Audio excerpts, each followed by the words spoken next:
sarili niya. Nag-set siya ng standard na hindi pwede sugod lang tayo ng sugod sa gera. Kailangan meron tayong personal time na kung saan liliban tayo sa pressures ng mundo, sa pressures ng ministry, to give way our personal relationship sa ating Panginoon. Notice that Jesus did not say, work harder, try more, do better. He said, come with me. So maraming church workers ang pagod, hindi dahil tamad sila, kundi dahil matagal silang nagbibigay na hindi na muling nagpupuno. So critical yung nagpupuno. Ang invitation ni Jesus ay hindi tumigil na sa paglilingkod, kundi lumapit ka sa akin habang naglilingkod ka. So hindi pwede na naglilingkod ka lang na wala tayong paglapit sa ating Panginoon. So ito isa sa natutunan ko simula nung nag-start yung discipleship ministry. Isa sa naging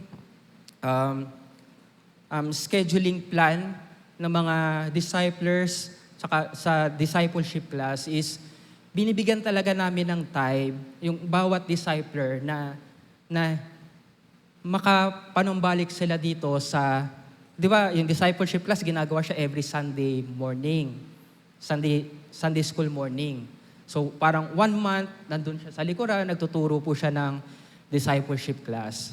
Pero sa wisdom na rin ng ating pastor at iba rin naming mga kasama sa discipleship group na napagkasunduan na every month magro-rotate kami ng magiging teacher para to give way na makapag-recharge po yung discipler na yon. So malaking bagay na hindi ka lang nag-work, nagkakaroon ka rin ng time na nagre-recharge ka. So as a Christian, nare-recharge tayo pag tayo po ay nakapakinig po ng salita ng Panginoon.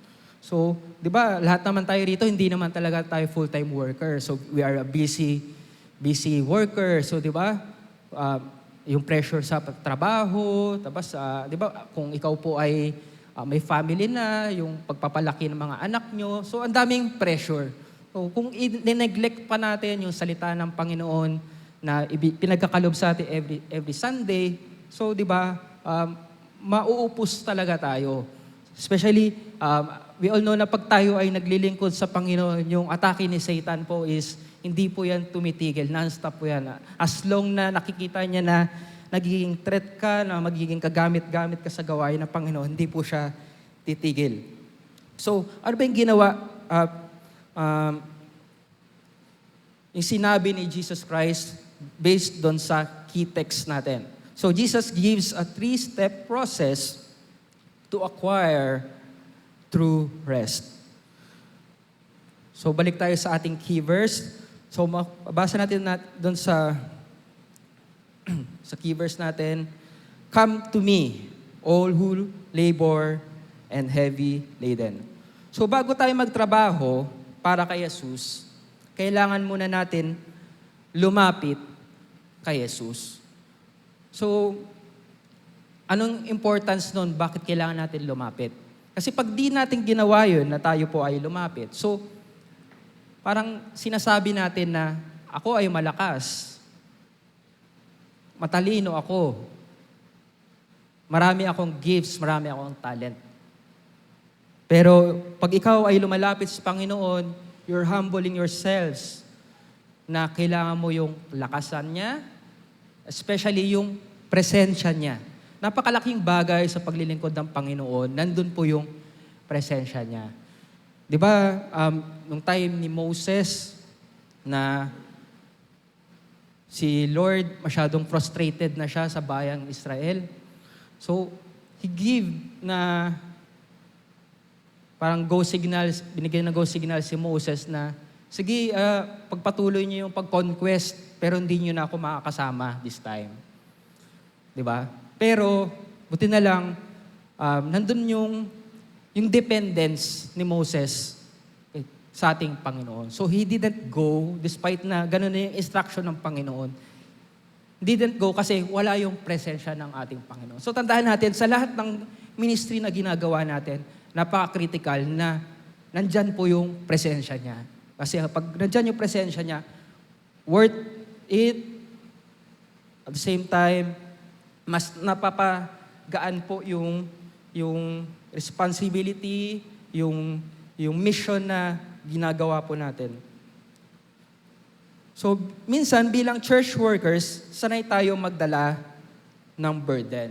So, nandyan po yung ministry responsibilities, expectations ng tao, family concerns, financial pressures, spiritual battles. So, di ba, maraming mga leaders dito. May deacons, may leaders, may mga missionaries. So, actually, isa sa mga unang nasusubok talaga rito sa verse na to, yung mga missionary pastors natin, kung titingnan natin. Di ba? Grabe yung demand sa gawain na yun. So, demand, at the same time, yung pressure din sa family niya. Kasi lahat ng sumusuko sa Panginoon, di ba? Nandun yung sakripisyo nila na i-give up yung dating mga kinikita nila to become full-time. From ganitong kumikita sila, let's say, 20,000, 50,000, tapos bigla na laging allowance-based na lang na 2,000, 5,000. How can you imagine na nakaka-survive yung mga missionary pastors natin o missionary workers natin, di ba, sa ganitong kalagayan? So, biyaya na lang talaga ng Panginoon na nakakatayo po sila, nakakatindig po sila. At syempre, nandun yung pananampalataya at pinangawakan nila itong verse na to. So, hindi man tayo missionary, pero maaaring danas din natin yung ganitong hirap, ganitong pasanin. Kasi ikaw lang nakakaalam ng problema na kinakaharap mo ngayon. Lahat tayo may kinakaharap na problema, pagsubok, at to the point na minsan, di natin kakayanin kung sariling kalakasan lang natin. So, papasalamat tayo sa Panginoon. Meron tayong ganitong iglesia na meron tayong nahingahan. Ako, actually, natutuwa ako sa adult men na fellowship kasi at pag nandun sa likuran, yung, di ba, pag alam natin, pag lalaki, ma-pride yan ma-pride din. Usually, nagbibigay ng weaknesses nila. Pero, purihin ng Panginoon kasi sa grupo ng adult men na yon, they're humble enough to share their burdens, their trials, para matulungan sila i-pray, to comfort them, to supportan sila in emotional, spiritual, or in prayer. So, napakalaking bagay na may ganong gawain. So, napapasalamat ako sa iglesia na ito.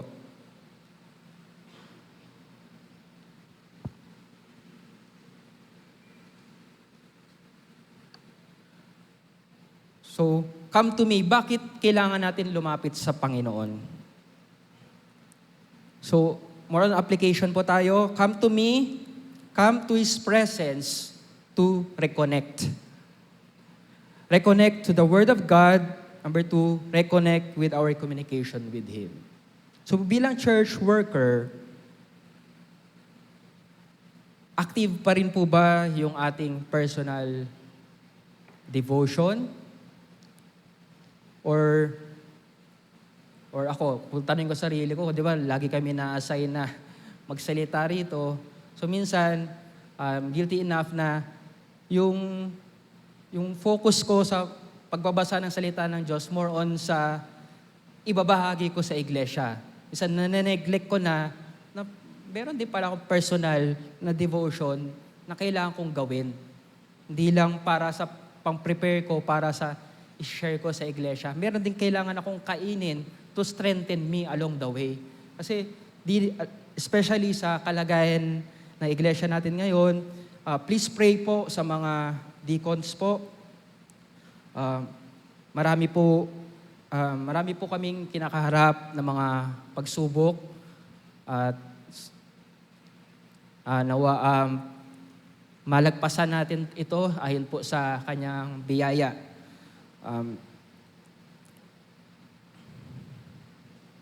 So, napaka-critical po na lagi po tayong, pag sa time na tayo po ay down na down, lalapit po tayo sa Panginoon to reconnect. Parang sa charger, di ba? Pagka yung cellphone, kahit gaano kaganda yan. Pero pag palubat na yan, di mo na mapapakinabangan yung sobrang taas ng pixel ng camera niyan, sobrang taas ng resolution ng video capturing niyan, di ba? So napakalaga na nagre-recharge tayo as a Christian. Especially kung ikaw po ay church worker, you're a leader, kailangan po natin mag-reconnect sa Word of God. Ang tunay na pahinga ay hindi lang pagtigil sa trabaho. Ang tunay na pahinga ay paglapit kay Kristo. So, tanong po sa bawat isa, kailan ako huling nanalangin, hindi para sa ministry, kundi para sa sarili kong relasyon kay Jesus? So, tanong, yung relasyon ba natin kay Jesus, nagle-level up pa ba yan? Or masyado tayo nakafocus sa ministry po natin?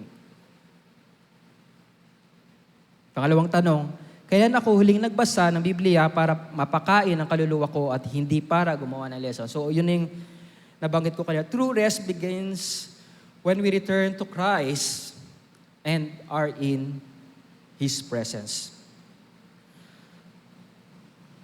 So actually, quick share ko lang. So ito yung laging natataon, di na talaga, actually natataon. Isa sa pinagpapasalamat ko to sa Panginoon, na every time na nagkakasakit ako, dun yung parang pinaka-intimate na time na kung saan lumalapit ako sa Panginoon to reconnect with Him. So I talk to Him, Lord, ano po yung plano niyo po sa buhay ko? Ano po yung nais niyo po na gawin ko po para sa inyo. Laging ganun po yung usapan namin. At natutuwa naman ako sa Panginoon.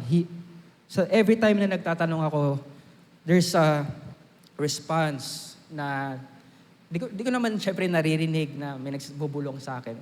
Through the Word of God, sa mga napapakinggan ko mga mensahe. So He revealed to me ano yung mga kailangan kong gawin para sa gawain ng ating Panginoon. So, nagpapasalamat ako sa Panginoon na despite na nagkakasakit ako, siguro in past 2 years naging masakitin. Pero sa biyaya ng Panginoon, siguro last year, di na ako naging masakitin. Nagpapasalamat ko sa Panginoon. Ngayon na lang ulit, actually, since nung pinganak si baby, di ba? Grabe yung pag-juggle ko ng schedule ko noon, di ba? Trabaho, kaya pag-uwi, pag-alaga sa baby, magigising ka na madaling araw. Tapos, may ministry pa tayo na kailangan gawin. So, lahat talaga yun, biyaya na lang ng Panginoon kung paano siya kinaya. At despite na mahirap, masaya siya kasi as long na ginagawa natin yung mission na pinagkaloob sa atin ng Panginoon. Nakita natin yung purpose. So, yun yung una, bakit kailangan natin lumapit sa Panginoon? Come to His presence to reconnect. Pangalawa, come for His protection. So tandaan natin, sa pagpapahinga, di ba, pagod tayo sa ministry, pahinga muna ako, Lord, tigil muna ako sa ministry. Pero watch out. Watch out. Even yung mga masabi natin, pinaka-bigating tao sa Bible, they experienced this during nung time na sila po ay nagpapahinga. So, unahin ko na po si David. David experienced temptation during comfort and rest. So, minsan hindi tayo natutukso kapag abala tayo sa gawain ng Diyos, kundi kapag naging kampante na tayo. So, di ba minsan pag pagod tayo, usually nabanggit natin, kailangan ko ng me time. Deserve ko to. Di ba? Ganun pa? So, tandaan natin, rest without Christ can lead to temptation. So, warning to sa bawat isa, hindi tayo pwede magpahinga na hindi tayo handa. Kailangan prepared pa rin tayo. Di ba pag yung sundalo, tandaan natin as a Christian, tayo ay mga sundalo. Di ba yung sundalo kahit nagpapahinga yan, hindi yan talaga totally parang tulog mantika yung mga yan. Naka-ano pa rin yan, naka half body awake, na naka-ready every time na ano yung command sa kanila. Mabilis yung reflexes, mabilis yung action. So just like, katulad ni David, ni Elijah, and even Jesus, di ba si David, he experienced temptation nung siya ay nagpapahinga. Instead na sumama po siya sa gera, siya ay nagpahinga, nagpahayahay po doon sa taas. Nakita niya si Bathsheba. Si Elijah naman, he experienced temptation after a great victory. Di ba? Hindi guarantee na porket ikaw ay naging successful, papahinga ka na, time out na. Hindi mo na ma-experience yung temptation. Pero di ba, despite ng victory ni Elijah, di ba, dumating siya sa point na gusto niya gusto niya na pakuha yung kanyang buhay eh. Di ba, nung na-threaten siya kay Jezebel. Pero, anong ginawa ng ating Panginoon? So, pinatulog niya si Elijah, pinakain, pinahinga. So, lesson doon, pag pagod tayo, mas vulnerable tayo sa discouragement at hopelessness. So, physical exhaustion open the door to spiritual temptation. So, pag napapagod din tayo, watch out pa rin. So, maging alerto pa rin tayo. Yung dependence natin sa ating Panginoon, kaya nga yung pangalawang reason kung bakit natin lumapit, kailangan natin ng protection. Pansinin nyo, di ba, yung itinuro ng Panginoon na panalangin sa kanyang mga disciples, di ba, yung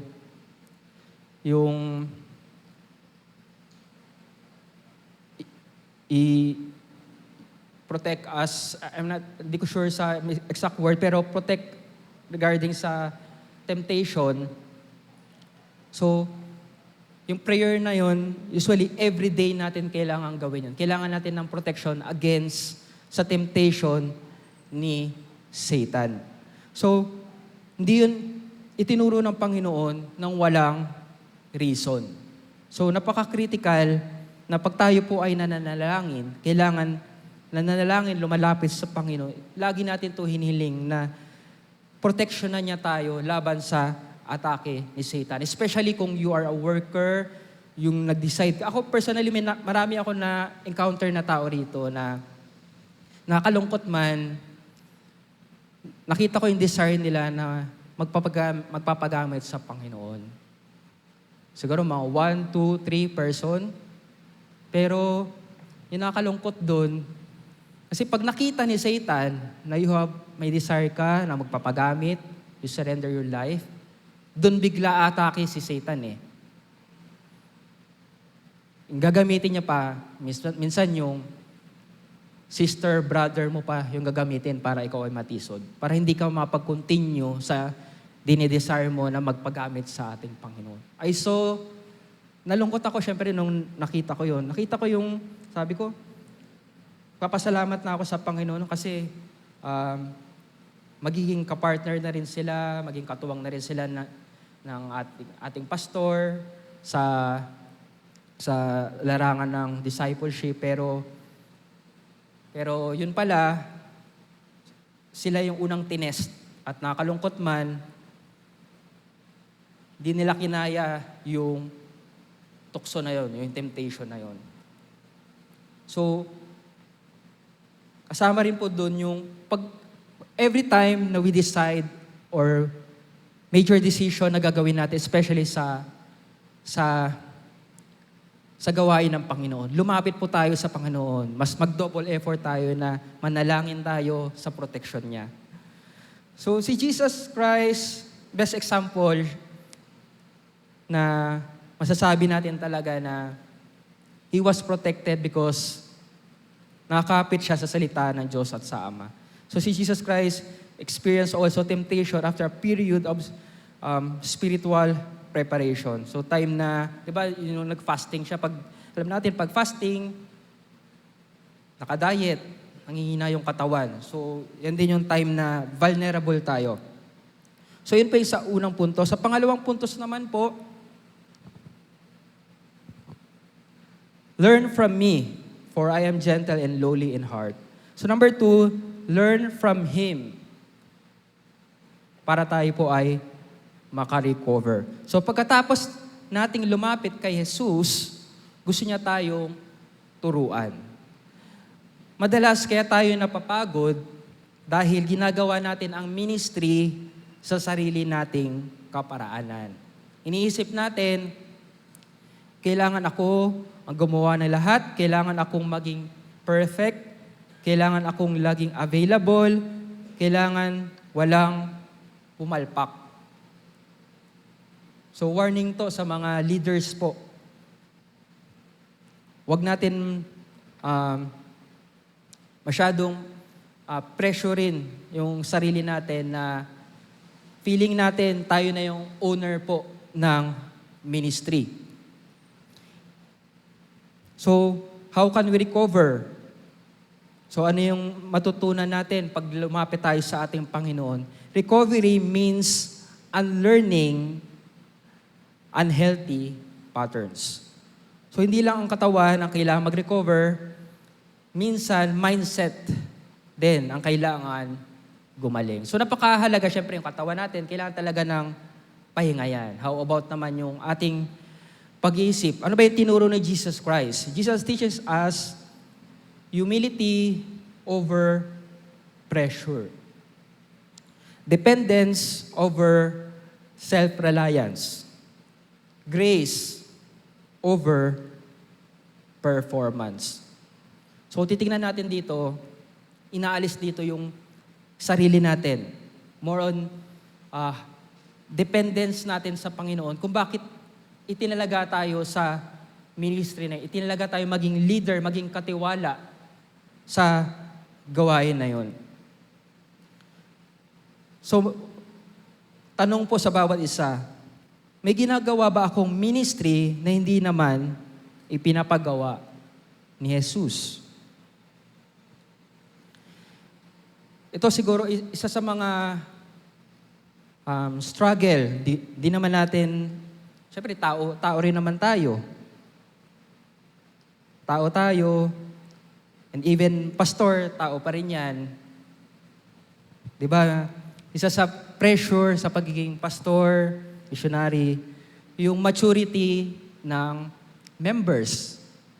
Diba, kung ikaw ay leader, you are very concerned yung maturity ng tao na handle mo. Pero alam nyo ba na hindi po natin domain, hindi po natin, wala po sa kamay natin yung maturity ng mga tao na yon.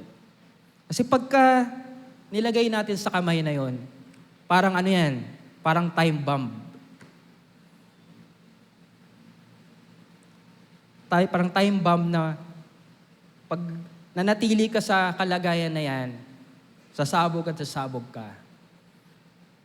Siguro, itong iglesia na to, marami nang pinagdaanan itong iglesia na to. Isa ito sa nasaksihan ko na naging pressure sa mga leaders. I hope na maging lesson din po sa bawat isa, sa mga church workers, na huwag po natin ilagay sa ating mga kamay yung maturity ng bawat isa. Yes, gagamitin tayo as kasangkapan, pero lagi natin isuko sa Panginoon yon. So, letter B, recovery happens when we learn Christ's way of serving. Paano ba yung way ni Jesus Christ sa pagsaserve? So, kahit siya ang Savior ng mundo, marunong siya magpahinga.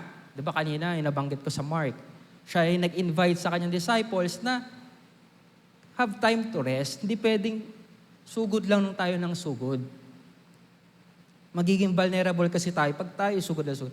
Marunong siya mag-pray na mag-isa. So napaka-critical yung personal prayer. Di ba?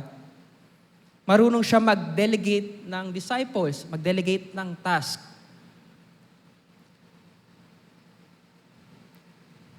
So, ito siguro sa ipinagpasalamat ko sa Panginoon na despite sa nangyari sa church natin, baga, grabe yung ano niya yung preparation niya. Bago nangyari yung masasabi natin worst na scenario, he prepared everything. Paano ko nasabi? Siguro, our pastor in past 2 years is busy na at pinagpapasalamat ko sa Panginoon yun na dahan-dahan niyang dinelegate yung kanyang mga task sa kanyang mga katiwala. So, hindi ko na unang itinalaga niya talaga sa mga deacon. So, he delegate the task. Kaya mapapansin niyo, di ba, meron sa infrastructure, meron sa programs, meron sa children's department, meron sa discipleship, meron sa security, sa transportation. So, baga, nung na-assign sa amin yun, ang perfect talaga ng timing ng Panginoon, kung time na somehow, sa biyaya ng Panginoon, naging stable na, kumbaga, kinaya na po ng bawat tumayong leader na pamunuan yung bawat grupo na yon, tsaka po yung nangyari, yung worst na pangyari. Imagine that, kung wala siyang itilalaga na, di ba, wala siyang itinalaga, hindi niya dinelegate yung task. So parang totally back to zero yung nangyari sa atin. Di ba? Ganun yung danger. Pagka masyado nating sinolo yung responsibility, yung burden. So just like Jesus, marunong siyang i-delegate yung responsibility, yung task. Tinuruan niya. So napaka-critical dito yung discipleship ministry. Diba? Discipleship making, yung Great Commission. So marunong din siya magsabi ng hindi sa ibang demand. So imagine Jesus Christ na yan, so very powerful. Pero marunong siya tumanggi. Hindi lahat kailangan niyang pagalingin, kailangan niyang di ba? Share ng salita ng Panginoon. Marunong siyang alam niyo kung kailan niya yung timing na lalapit siya ulit sa Panginoon to recharge. So napakahalaga na we have time to recover. Pero yung recovery natin, kailangan align pa rin po kung paano po in example sa atin ni Jesus Christ. At sa last point ko po, walk with Him under His yoke. So, di ba kanina, rest. So, pag-rest ka. Number 2, recover. Then, pangatlo, relaunch. So, hindi ibig sabihin na pag tayo ay nagpahinga, totally, nag-stop na po tayo sa ating ministry. O naglaylo na po tayo sa ating ministry. Sana wag po tayo umabot sa ganun na lalaylo muna ako para maka-recharge ako. So nawa hindi ganun. Ano ba yung sinabi ni Jesus Christ? Take my yoke upon you. Ano pag sinabing yoke? Ang yoke ay isang kahoy na inilalagay sa 2 baka upang sabay silang magtrabaho. So siguro kung may picture kayo na mapakita para mas ma-visualize nila, mas okay. Pasuyo na sa multimedia team. So ang ibig sabihin lang dyan ni Jesus Christ, huwag mong pasanin mag-isa ang ministry. Yung sabi ni Jesus Christ, sumama ka sa akin. Hindi niya sinabing alisin natin ang yoke. May trabaho pa rin, may ministry pa rin, may mission pa rin. Pero ngayon, hindi na tayo mag-isa. So, napaka-critical po. Pansin yung picture, di ba? Yung yoke, yan yung kahoy na nasa gitna po ng liig ng baka. So, ano ba yung objective kung bakit may ganyan? Di ba yung baka nagpo-plow para mabungkal yung lupa. So, kung mag-isa lang siya, medyo, mabigat na trabaho yan. Pero napapagaan yan pag merong 2 baka na meron silang isang direksyon at nag-guide ng yoke na yan. So, Sinabi ni Jesus Christ dyan na, take my yoke upon you. So, siya yung isang baka doon na may nakakabit na kahoy at ini-invite ka niya na sumama ka sa kanya, sa kanyang lakad. Relaunch does not mean running faster. It means walking closer with Jesus. Take my yoke upon you. Kung pansinin niyo yung yoke, di ba? Katabing halos kakiskisan ng balikat yan eh. Yung yoke. Although may gap pa rin, pero kung tingnan mo yung distance, di ba? Magkalapit yan, hindi yan magkalayo. Magkalapit at the same time, it means walking closer with Jesus. So, we walk with Jesus closer in face of Jesus. Minsan tayo, as a church worker, masyado tayong nagmamadali. Na pwedeng nadala-dala natin, gawa na yung sanlibutan, masyadong fast-pacing na, lahat nagmamadali, even internet. Pansin yung mga bata, di ba, mabilis na sila mainip, di sila mapakali pag wala silang ginagawa. Kasi nga, we harness our brain na maging ganyan. So, watch out po tayo. Wag po tayo impluwensya sa gawin ng mundo. So, let's follow the face of Jesus Christ. So, di ba pagka may yoke, nakakapit ka kay Jesus Christ, you follow the face of Jesus Christ. Kasi mas naalam ni Jesus Christ yung tamang approach para mas maging magaan yung paggawa ng ministry. Baga this time, hindi mo na siya ginagawa out of your skills, out of your talents, out of your katalinuhan. This time, you work closely with our Savior, which is our Jesus Christ. So maraming servants ang burnout dahil hinahatak nila ang ministry na parang sila ang may-ari. Pero si Jesus, pero hindi nila alam, si Jesus ang may-ari ng church. Hindi naman sila. Siya ang Savior. Hindi naman tayo ang Savior. Di ba minsan napaprostrate tayo, lagi na natin sila ini-invite, binibitisan, pero bakit parang di naman sila tumatanggap sa Panginoon? Which is very normal naman na we experience that pressure. Pero we should know that yung source ng strength pa rin natin sa kung bakit nagagawa natin yun. Dahil pa rin yun sa ating Panginoon. Pagkasama natin siya sa yoke, siya ang nagbibigay ng direksyon. So minsan akala mo, ito na yung best direction, di ba? Kaya napakalaga yung discernment sa Christian. Minsan mukhang tama na siya, pero pag hindi ka na naging reliant sa ating Panginoon, magkakamali at magkakamali ka pa rin. So napaka-critical yung proximity o yung lapit ng distance natin sa ating Panginoon. So siya ang magbibigay ng direksyon, siya ang nagbibigay ng lakas. So pagka nakakabit yung yoke na yun, kung ikaw ay nangihina, as long na yung isang humahatak doon is very powerful, malakas siya, kaya kanyang hatakin. So, to give you an illustration lang, di ba, minsan yung mga bata, tinuturuan natin sila paano tumulong sa gawaing bahay. So, halimbawa, si tatay, bubuhatin niya yung mesa. Tapos, kayang-kaya niya naman, pero gagawin niya, tatawagan yung anak niya. Nak, tara, ilipat natin yung mesa. Tapos, gagawin ng anak, syempre, susunod yun. So, habang binubuhat nila yung mesa na yun, piling ng anak, di ba, nakakatulong na siya, pero yung effort nun, kung paano nabuhat yun, sabihin natin, sa kanya 10% lang, 90% yung nagagawa ng tatay. So, ganun din yung pakiramdam kung tayo ay magsasubmit sa yoke ng ating Panginoon.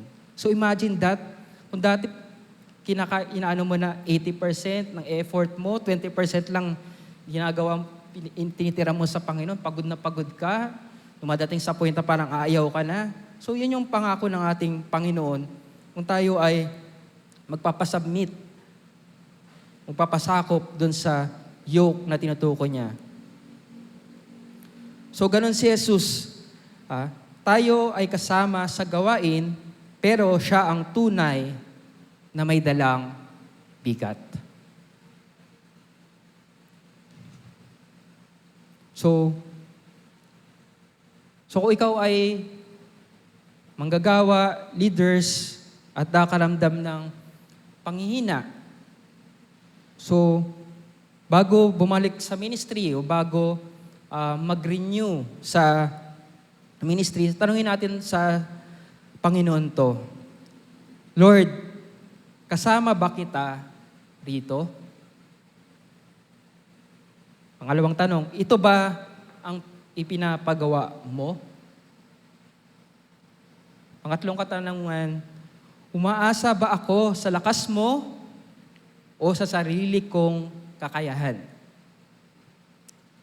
So, relaunch happens when we serve with Christ, not merely for Christ. Pwede mo sabihin, ginagawa ko naman to para sa Panginoon eh. Di bali na mapagod ako. Magaling naman ako eh. Ginagawa ko to para rin naman sa Panginoon, para sa kaluluwa to. Para maraming maligtas, di ba? Maraming mag-mature. Pero natanong mo ba sa sarili mo na kasama pa ba kita, Panginoon, sa paglilingkod na ito? Or hindi na po? So in my conclusion, ang pagod sa church worker ay hindi unang nangangailangan ng bagong programa o mas mahabang bakasyon. Ang pinakaunang kailangan niya ay si Jesus. So ito yung invitation of Jesus Christ, come to me. So let's rest in His presence. Number 2, learn from me, recover through His wisdom. And lastly, take my yoke, relaunch through the strength of our Lord Jesus Christ. Kapag ginawa natin ito, maranasan natin ang ipinangako ni Jesus.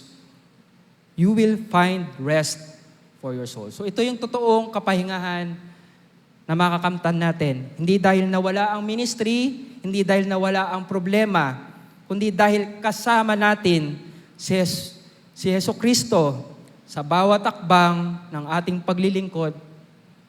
Sa Diyos po yung kapurihan. Sige po, at tayo po ay tumayo at tayo po ay manalangin.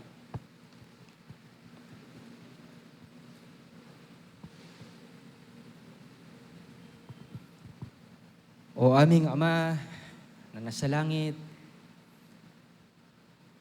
lumalapit kami sa iyong Panginoon at nagpapakumbaba na namin na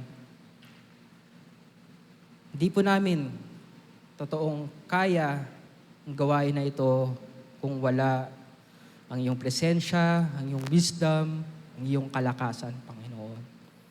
Nandito kami, Panginoon, mga manggagawa ng iglesia ng ito, mga leaders, nagpapakumbaba, lumalapit sa iyong harapan, nangailangan ng iyong awa, habag, biyaya, Panginoon. Kailangan namin kayo, Panginoon. Kailangan namin yung iyong presensya in these trying times. Tulungan niyo po ang bawat isa na nandirito. Nawa, Panginoon, kami po ay magkaroon ng pagkakaisa na maipagpatuloy ang iyong ministeryo sa iglesia na ito. Gamitin niyo po ang bawat isa na maging kabahagi para kami po ay makabangon muli at sa aming paghintay, kami po ay nanalangin na pagkalooban niyo po kami ng wisdom, discernment, Panginoon, at ihanda niyo po aming puso, isipan sa pastor na ipagkakaloob niyo po, Panginoon. Panginoon, humihingi po kami ng wisdom, ng proteksyon in these trying times, strength para mapagtagumpayan lahat ng pagsubok na aming dinaranas. Panginoon, malapit kami sa iyo upang gawin ang gawain na ito na kasama ka. Lead us sa gawain na ito. Lead us sa ministry na to. And provide strength po sa bawat isa. Ngaynoon, kami po ay nagpapasalamat na kami ay may totoo at buhay na Panginoon na hindi po iiwanan, tatalikuran o iglesia na ito. Kami ay nananampalataya na fully restored din po ang iglesyang ito, Panginoon. Maraming salamat po, Panginoon, sa iyong biyaya, sa iyong salita. Tawa, Panginoon, kami po ay patuloy na magpalakasan po sa bawat isa. In Jesus' name we pray. Amen.